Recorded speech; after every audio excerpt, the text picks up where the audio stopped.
नमस्कार दोस्तों, MPN academy में आप सभी का हार्दिक अभिनंदन है।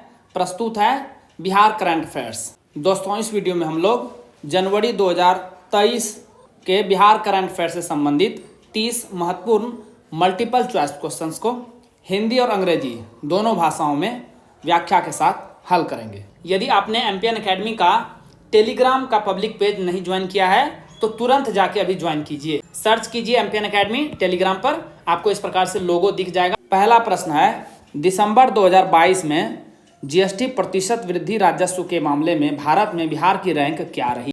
What was the rank of Bihar in India in terms of GST percentage growth revenue in December 2022? The right answer is option number ए। पहला, वस्तु एवं सेवा कर जीएसटी संग्रह दिसंबर 2022 में देश भर में सालाना आधार पर 15% बढ़कर 1,49,000 करोड़ रुपये से अधिक हो गया।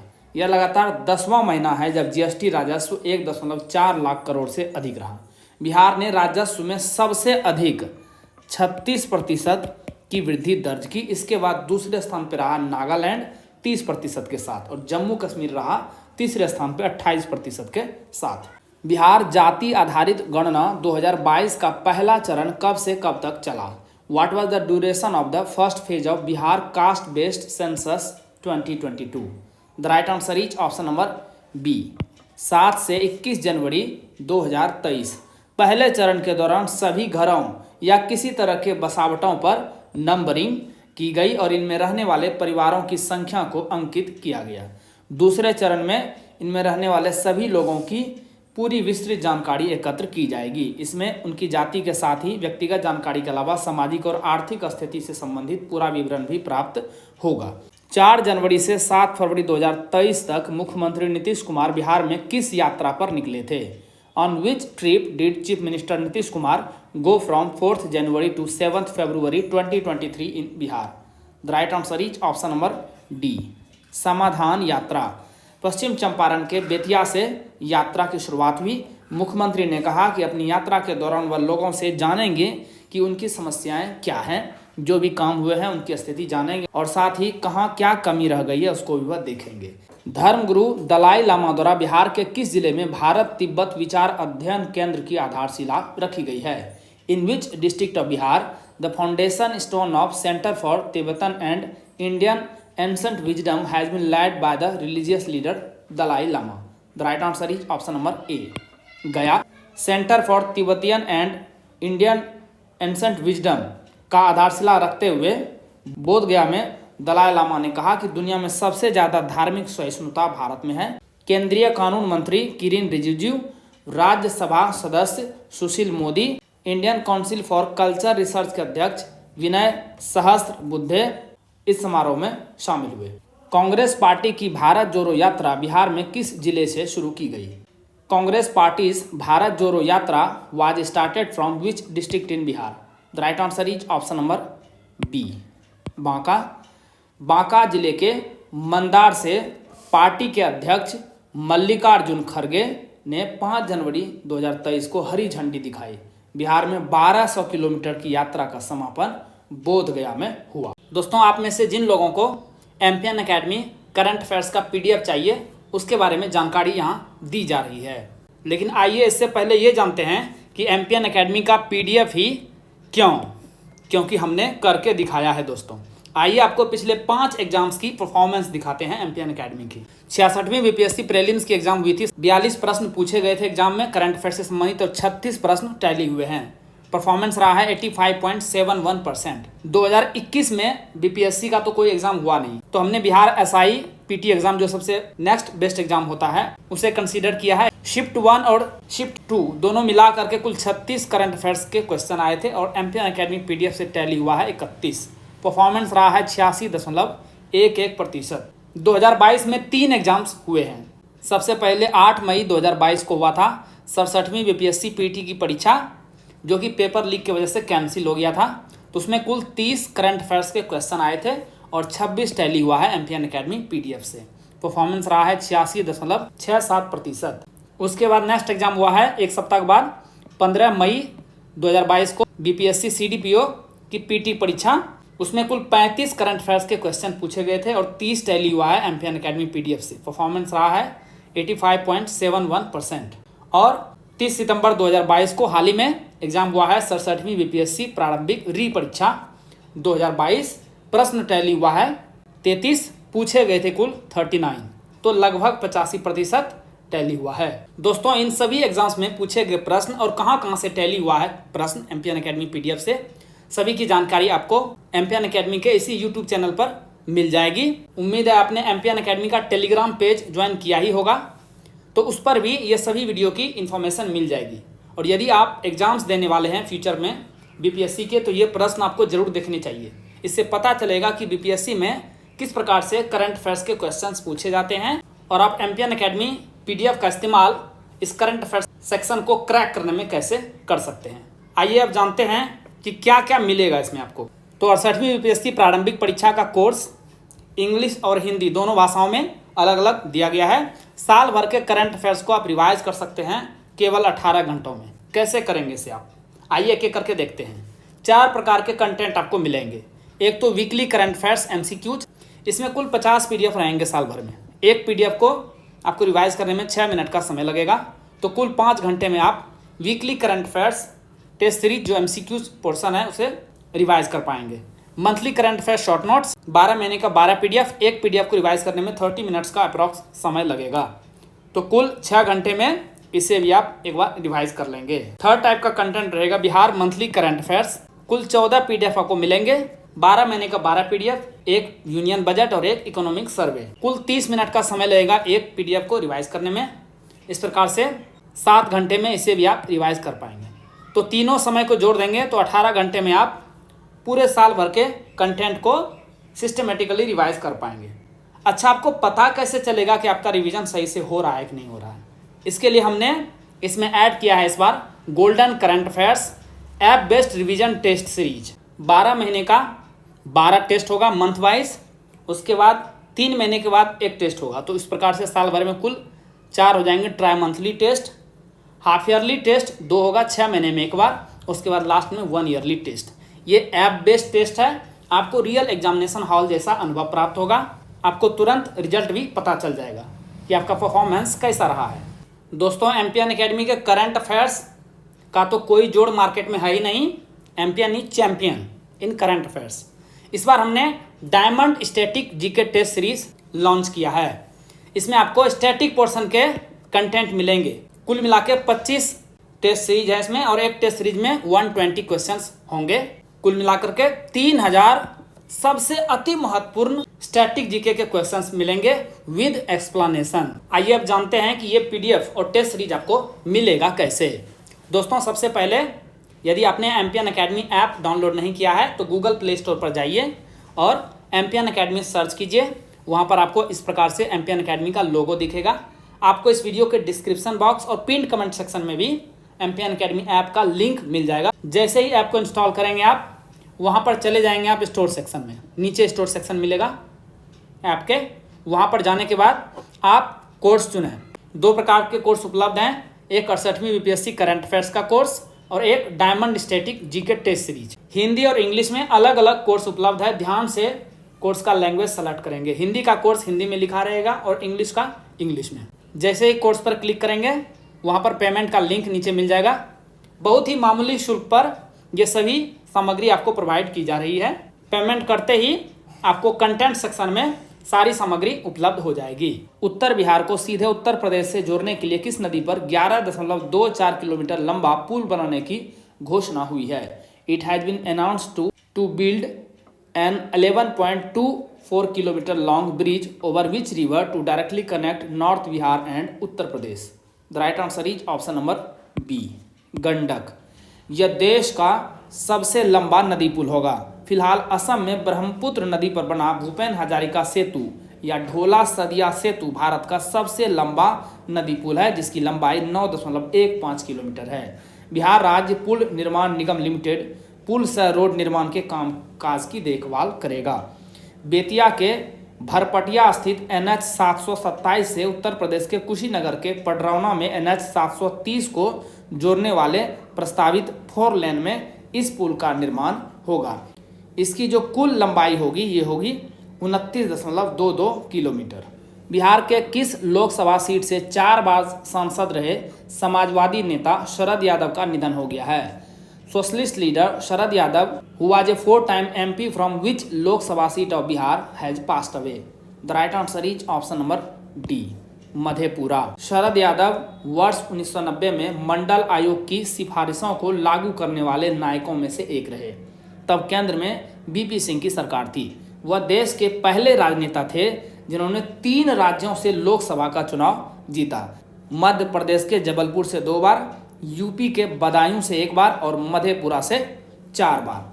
ये लोकदल, जनता दल यूनाइटेड और राजद के प्रमुख नेता रहे। दिल्ली हाट की तर्ज पर बने मिथिला हाट का उद्घाटन बिहार के किस जिले में किया गया है? Mithila Haat, built on the lines of Delhi Haat, has been inaugurated in which district of Bihar? The right answer is option number B, Madhubani. मुख्यमंत्री नीतीश कुमार ने मधुबनी के झंझारपुर स्थित मिथिला हाट की सौगात मिथिलांचल के लोगों को दी। नीतीश अपनी समाधान यात्रा के क्रम में मधुबनी पहुंचे और दिल्ली हाट की तर्ज पर NH-57 के किनारे नवनिर्मित मिथिला हाट का उद्घाटन किया। इसके परिसर में 50 आधुनिक शैली के दुकानों के अलावा food court, open air theatre, प्रशासनिक भवन, मल्टीपर्पज हॉल, डोरमेट्री, झरना, पार्किंग आदि की व्यवस्था की गई है। बिहार के नए महाधिवक्ता कौन बनाए गए हैं? Who has been appointed as the new Advocate General of Bihar? The right answer is option number A, P.K. शाही। पटना उच्च न्यायालय के वरीय अधिवक्ता P.K. शाही बिहार के नए महाधिवक्ता बन गए हैं। वह पहले भी वर्ष 2005 से 2010 तक महाधिवक्ता रह चुके हैं। वर्ष 2010 के बाद वह राज्य के शिक्षा मंत्री भी रहे। बिहार विधान परिषद के सदस्य रह चुके हैं। इससे पहले ललित किशोर ने महाधिवक्ता पद से इस्तीफा दे दिया था। राज्य सरकार ने 21वें महाधिवक्ता के रूप में 31 जुलाई 2017 को इनकी नियुक्ति की थी। बिहार में केंद्रीय चयन पार्षद सिपाही भर्ती का अध्यक्ष किसे नियुक्त किया गया है? Who has been appointed as the chairman of the Central Selection Board Constable Recruitment in Bihar? The right answer is option number A, S.K. Singhal. 1988 batch के IPS अधिकारी सिंघल बिहार DGP के पद से 19 दिसंबर 2022 को सेवानिवृत्त हुए थे।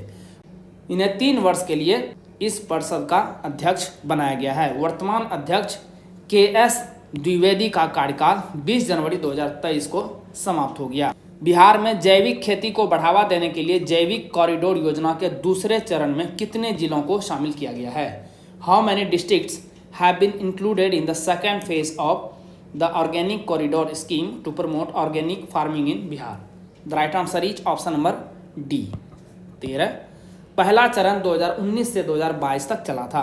पहले से चयनित 13 जिलों भोजपुर, पटना, बक्सर, नालंदा, वैशाली, सारण, समस्तीपुर, बेगूसराय, लखीसराय, खगड़िया, भागलपुर, मुंगेर एवं कटिहार का चयन दूसरे चरण के लिए भी किया गया है। 3 वर्षों में इन जिलों के चयनित किसानों को 2022 से 2025 तक 3 किस्तों में करीब 104 करोड़ रुपए दिए जाएंगे। 2022 में कितने पर्यटकों ने बिहार का भ्रमण किया? How many tourists visited Bihar in 2022? The right answer is option number C, 2.54 crore. Corona वाले 2020 से यह 4 गुना तो 2021 से यह 10 गुना अधिक है। हालांकि कोरोना के पहले वाले वर्ष 2019 में 3.5 करोड़ पर्यटकों ने बिहार का भ्रमण किया था। पर्यटन विभाग की ओर से जारी रिपोर्ट के अनुसार 2022 में 2,53,30,000 देशी तथा 86,000 विदेशी पर्यटकों ने बिहार का भ्रमण किया। इसमें सबसे अधिक सोनपुर मेले में 1,12,50,000 लोगों ने भ्रमण किया। दूसरे स्थान पर रहा श्रावणी मेला, जो कि भागलपुर जिले के सुल्तानगंज से शुरू होकर के झारखंड के देवघर तक चलता है। यहाँ पर 25 लाख कांवड़ियों ने जलाभिषेक किया। 2022 में बिहार के पर्यटन स्थलों में सर्वाधिक लोकप्रिय स्थान कौन सा रहा?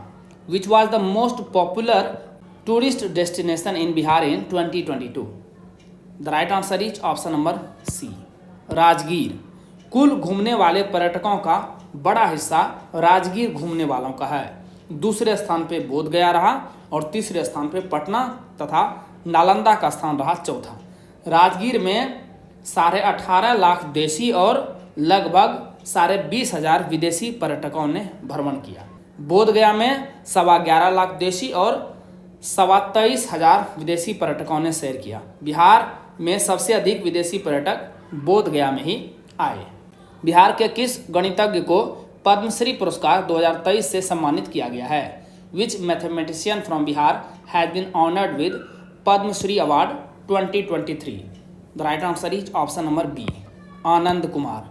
बिहार से 3 जाने माने लोगों को पद्मश्री पुरस्कार 2023 से सम्मानित किया गया है। आनंद कुमार ने सुपर 30 की शुरुआत वर्ष 2002 में की थी। इसके माध्यम से 510 छात्र छात्राओं को अभी तक देश और विदेशों में IIT के जरिए भेजने का मौका मिला है।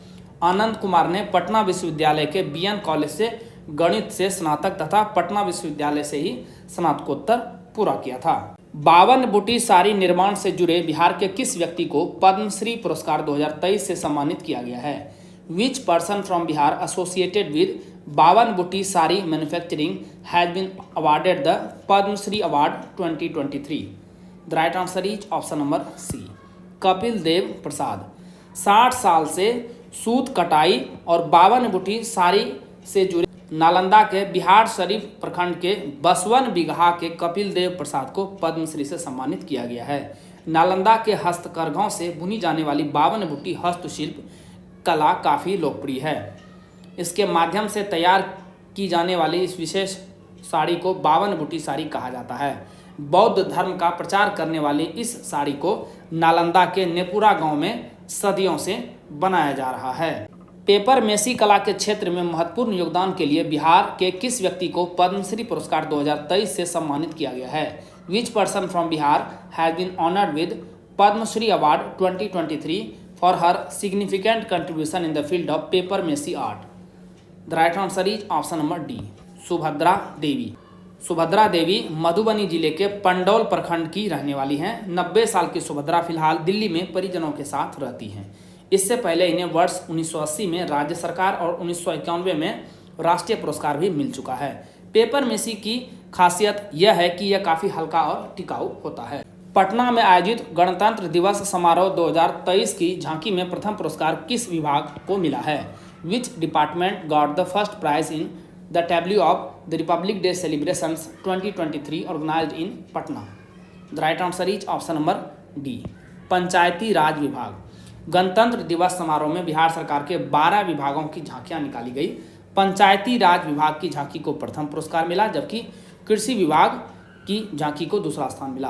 पर्यटन विभाग और बिहार शिक्षा परियोजना परिषद की झांकी को संयुक्त रूप से तीसरा पुरस्कार मिला है।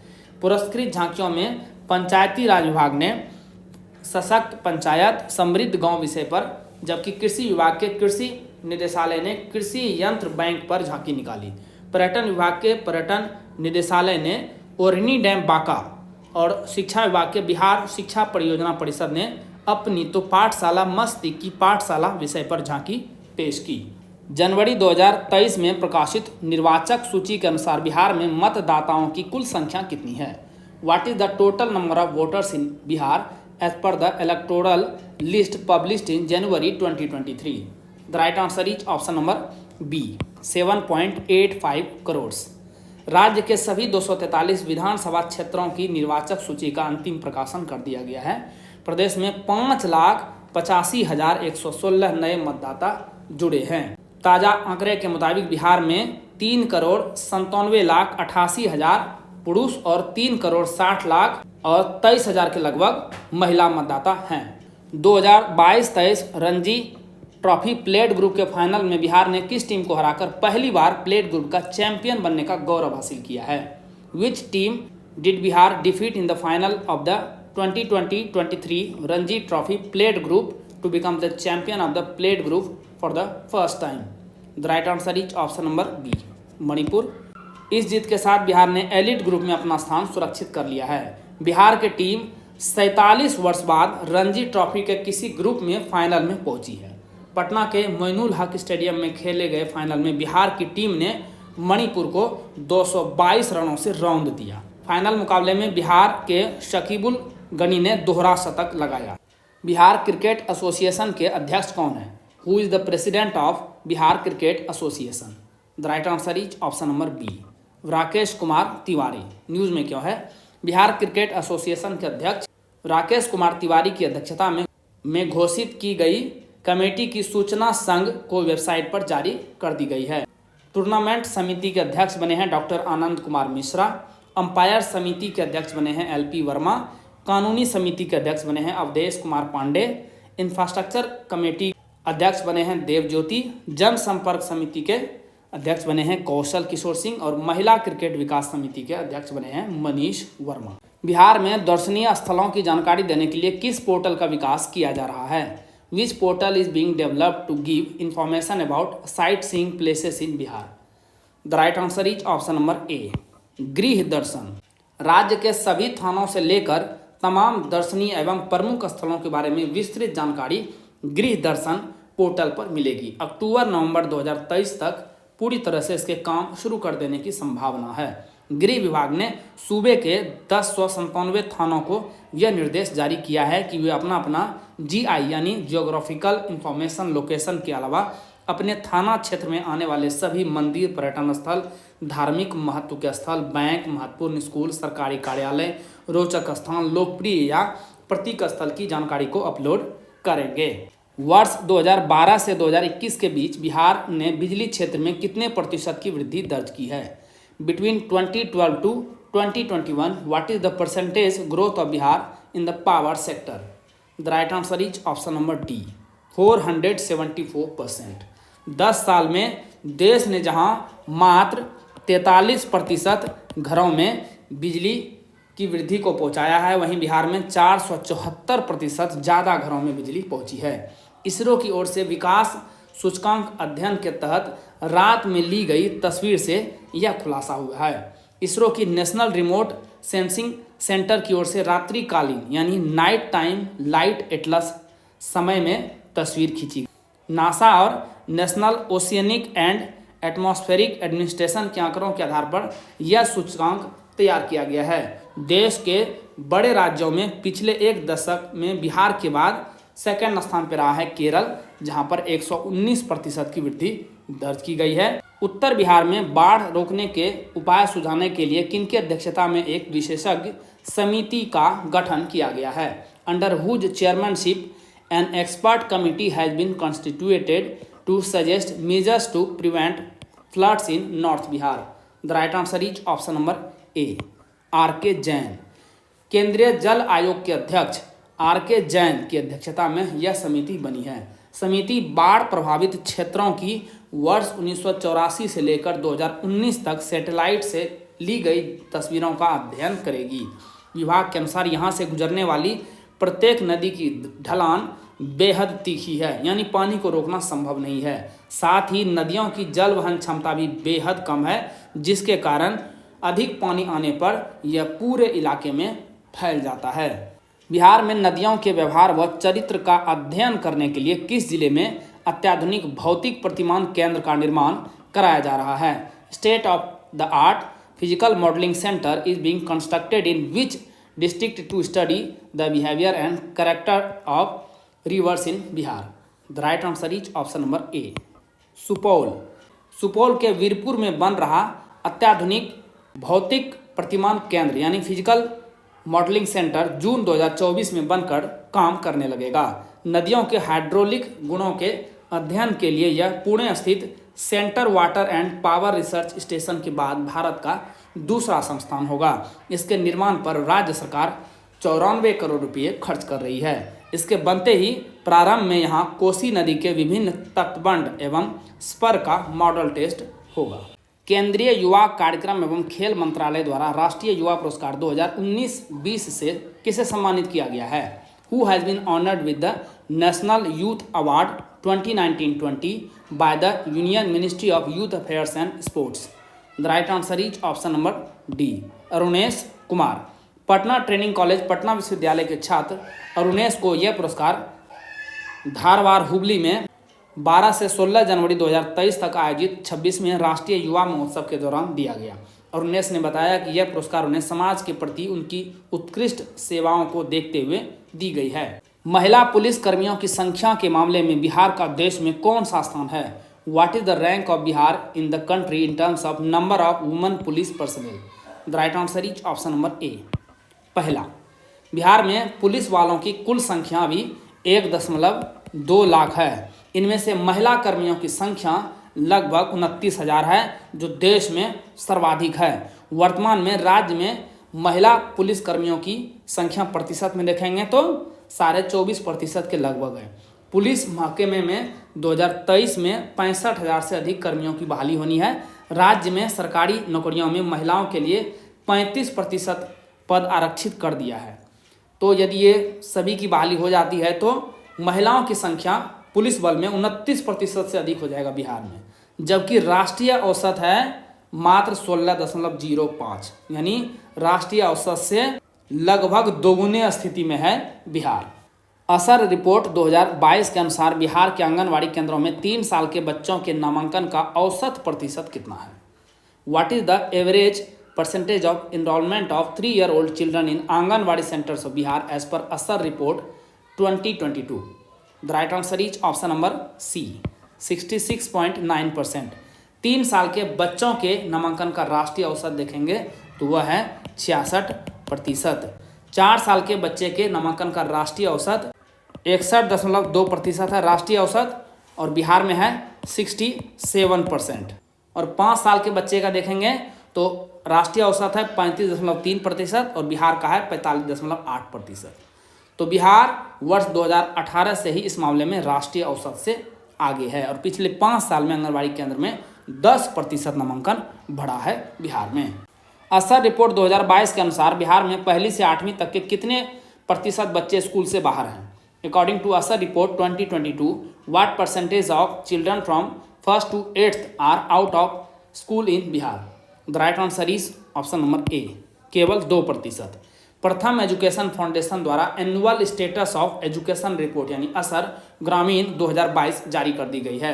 फाउंडेशन ने 4 वर्षों के बाद यह सर्वे किया है। इससे पहले 2018 में इसकी रिपोर्ट आई थी। इसमें 6 से 14 वर्ष के बच्चों को लेकर व्यापक सर्वे किया गया है। बिहार में 98% बच्चों का दाखिला स्कूलों में हो चुका है और केवल 2% बच्चे ही बाहर हैं। बच्चों और शिक्षकों की स्कूलों में औसत उपस्थिति 12% तक सुधरी है। बिहार के बच्चे गणित और अंग्रेजी दोनों में बेहतर हुए हैं। मुख्यमंत्री नीतीश कुमार का कृषि सलाहकार किसे नियुक्त किया गया है? Who has been appointed agriculture adviser to chief minister Nitish Kumar?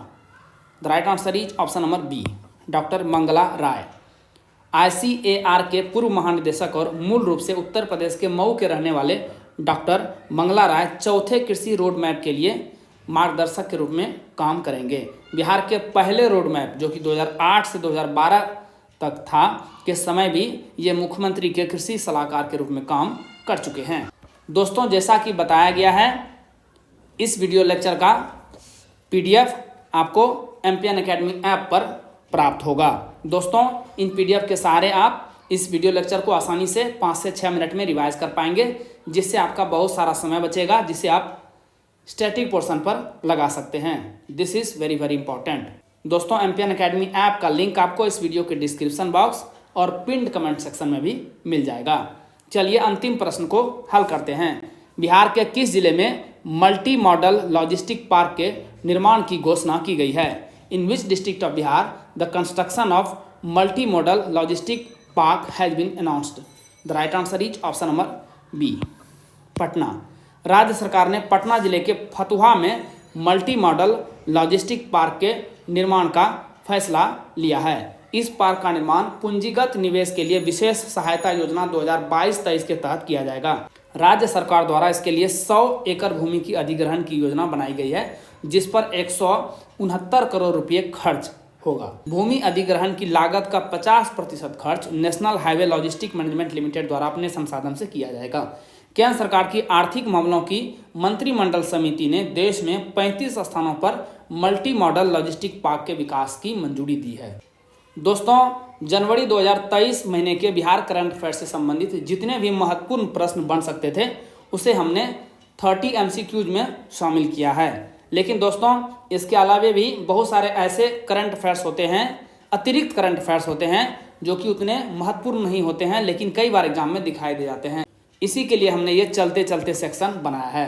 दोस्तों इसे वीडियो में शामिल नहीं किया जा रहा है क्योंकि इससे वीडियो काफ़ी लंबा हो जाएगा। ये आपको PDF के रूप में पॉइंट वार मिलेगा। दोस्तों इसी के साथ बिहार करंट अफेयर्स के इस संस्करण को समाप्त करने की आपसे इजाज़त चाहूँगा। वीडियो देखने के लिए बहुत बहुत धन्यवाद। Thank you very much. All the best for your exam preparation.